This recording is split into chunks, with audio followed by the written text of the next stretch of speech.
পবিত্র রমজান মাসেও মালয়েশিয়ার কোচিং শহরে থেমে নেই অনৈতিক অবৈধ কার্যক্রম। সম্প্রতি সারাওয়াক রাজ্য অভিবাসন বিভাগ কোচিং শহরের বিভিন্ন স্থানে এক বিশেষ সমন্বিত অভিযান চালিয়ে অন্তত ৬৪ জন বিদেশি নাগরিককে আটক করেছে। গত ১১ ও ১২ মার্চ পরিচালিত এই অভিযানে অভিবাসন আইনের বিভিন্ন লঙ্ঘনের পাশাপাশি অনৈতিক কর্মকাণ্ডে জড়িত থাকার অভিযোগে এসব প্রবাসীকে গ্রেফতার করা হয়। ৩৪ জন কর্মকর্তার সমন্বয়ে গঠিত একটি শক্তিশালী দল টানা ২ দিন ব্যাপী এই অভিযানে অংশ নেয়। অভিযানের প্রথম পর্যায়ে দিনের বেলা মোয়ারা তেবাস এলাকার একটি নির্মাণাধীন প্রকল্প এবং পেন্টিং হাইটস এলাকার বেশ কিছু খাবারের দোকানে তল্লাশি চালানো হয়।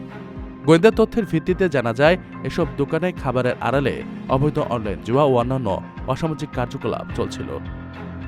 তল্লাশিকালে দেখা যায়, সেখানে কর্মরত অনেক প্রবাসীর কাছে কোনো বৈধ ভ্রমণ নথি নেই এবং অনেকের ভিসার মেয়াদ অনেক আগেই শেষ হয়ে গেছে।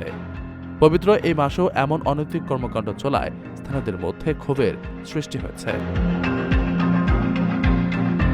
অভিযানটি দ্বিতীয় পর্যায়ে রাতের বেলা কোচিং শহরের একটি বিনোদন কেন্দ্রে সম্প্রসারিত হয়, যেখান থেকে চীন, ভিয়েতনাম, লাওস, ফিলিপাইন ও ইন্দোনেশিয়ার ২২ জন নাগরিককে আটক করা হয়। গ্রেপ্তারকৃত সকল ব্যক্তিকে পরবর্তী আইনি পদক্ষেপ অধিকতর তদন্তের জন্য বর্তমানে অভিবাসন ডিপোতে স্থানান্তর করা হয়েছে। অভিবাসন বিভাগ স্পষ্ট জানিয়েছে যে পবিত্র রমজান মাসের পবিত্রতা রক্ষা এবং দেশের প্রচলিত আইন ও নিরাপত্তা নিশ্চিত করতে এ ধরনের কঠোর অভিযান আগামী দিনগুলোতেও আরও জোরদার করা হবে।